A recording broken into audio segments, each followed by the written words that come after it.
H D. Kumaraswamy ಅವರು ಕೇಂದ್ರದ ಮಂತ್ರಿಗಳು ಅವರು ಬಿಡದಿಯ ಕೇತಗಾನಹಳ್ಳಿಯಲ್ಲಿ ಸುಮಾರು 40 ಎಕರೆಯಷ್ಟು ಜಮೀನನ್ನು ಇಟ್ಕೊಂಡಿದ್ದಾರೆ. ಆದರೆ ಈ 40 ಎಕರೆಯಷ್ಟು ಜಮೀನಲ್ಲಿ ಸಾಕಷ್ಟು ಜಮೀನನ್ನು ಒತ್ತುವರಿ ಮಾಡಿಕೊಂಡಿದ್ದಾರೆ ಅವರು ಅಂತ ಒಂದು ಆರೋಪ ಬಂತಲ್ಲ. ಇದು ಬರೀ ಆರೋಪದ ಮಟ್ಟದಲ್ಲೇ ಉಳ್ಕೊಳ್ಳಲಿಲ್ಲ. ಇದು ಹೈಕೋರ್ಟ್ಗೆ ಹೋಯಿತು, ಕಂದಾಯ ಇಲಾಖೆಗೆ ಹೋಯಿತು, ಸರ್ವೆಗೆ ಕೂಡ ಆದೇಶವನ್ನು ಮಾಡಲಾಯಿತು. ಸರ್ವೆ ಮಾಡಿದ ಮೇಲೆ ಇಲ್ಲಿ ಒತ್ತುವರಿಯಾಗಿದೆ ಅಂತ ಸರ್ವೆನಲ್ಲಿ ರಿಪೋರ್ಟ್ ಬಂತು. ಆ ರಿಪೋರ್ಟ್ ಪ್ರಕಾರ ಯಾವ ಭಾಗ ಒತ್ತುವರಿಯಾಗಿದೆಯೋ ಅದನ್ನು ತೆರವು ಮಾಡ್ರಪ್ಪ ಅಂತೇಳಿ ಕೋರ್ಟಿಂದ ಆದೇಶ ಬಂದಿತ್ತು.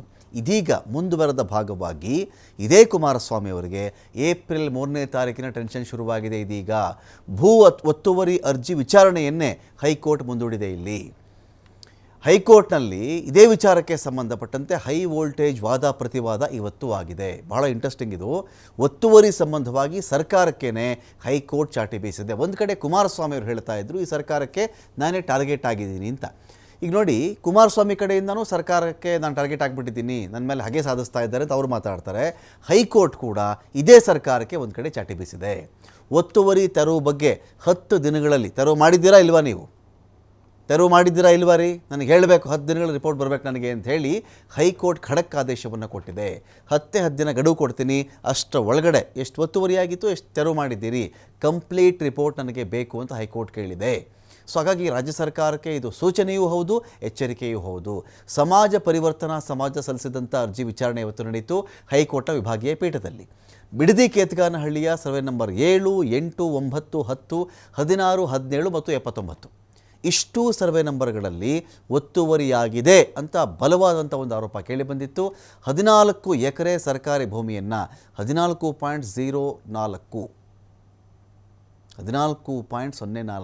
ಇಷ್ಟು ಎಕರೆ ಸರ್ಕಾರಿ ಭೂಮಿಯನ್ನು ಅಕ್ರಮವಾಗಿ ಒತ್ತುವರಿ ಮಾಡಿಕೊಂಡಿದ್ದಾರೆ ಅಂತ ಆರೋಪ ಇತ್ತು. ಆಯಿತು, ಹೈಕೋರ್ಟ್ನ ಸೂಚನೆ ಅಂತ ನೋಡೋಣ ನಾವಿಲ್ಲಿ. ಹೈಕೋರ್ಟ್ ದ್ವಿಸದಸ್ಯ ಪೀಠದಿಂದ ಸರ್ಕಾರಕ್ಕೆ ಸೂಚನೆ ಹೋಗಿದೆ. ಕಂಪ್ಲೀಟ್ ವರದಿ ಕೊಟ್ಟರೆ ಸರಿ, ಅರ್ಧಂಬರ್ಧ ವರದಿಯನ್ನು ಮಾತ್ರ ನೀವು ನೀಡಬೇಡಿ. ಏನಾದರೂ ಭಿಕ್ಷುಕರು ಎಲ್ಲಾದರೂ 5 ಅಡಿ ಜಾಗದಲ್ಲಿ ಒಂದು ಸಣ್ಣ ಮನೆನೋ ಗುಡಿಸ್ಲೋ ಕಟ್ಕೊಂಡ್ಬಿಟ್ಟಿದ್ರೆ ಬಿಟ್ಬಿಡ್ತೀರೇನ್ರಿ ನೀವು? ಬರೀ 5 ಅಡಿ ಜಾಗ, 5 ಅಡಿ ಜಾಗದಲ್ಲಿ ಒಂದು ಸಣ್ಣ ಗುಡಿಸ್ಲೋ ಮನೆನೋ ಕಟ್ಟಿದರೆ ನೀವು ಬಿಡ್ತೀರಾ?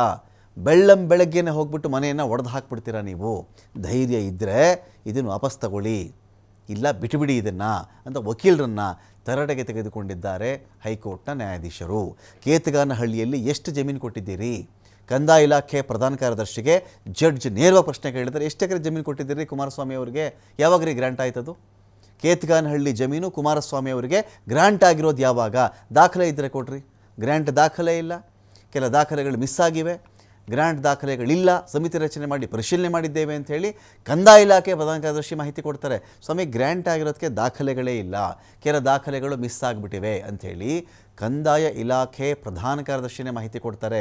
ಸರ್ಕಾರದ ಪರ ವಕೀಲ ಕಿರಣ್ ರೋಣ್ ವಾದವನ್ನು ಮಾಡಿದ್ದಾರೆ. ಇಲ್ಲಿ 14 ಎಕರೆ ಜಮೀನು ತೆರವು ಮಾಡಿದ್ದೀವಿ ನಾವು ಒತ್ತುವರಿಯನ್ನು, ಇನ್ನು 18 ಎಕರೆ ಸಂಬಂಧವಾಗಿಯೂ ಕೂಡ ನೋಟಿಸ್ ಕೊಟ್ಟಿದ್ದೀವಿ, ಕಾನೂನು ಪ್ರಕಾರ ಒತ್ತುವರಿ ತೆರವು ಮಾಡ್ತೀವಿ ಅಂತ ಹೈಕೋರ್ಟ್ಗೆ ಸರ್ಕಾರದ ಪರ AG ಕಿರಣ್ ಅವರು ಮಾಹಿತಿ ಕೊಟ್ಟಿದ್ದಾರೆ.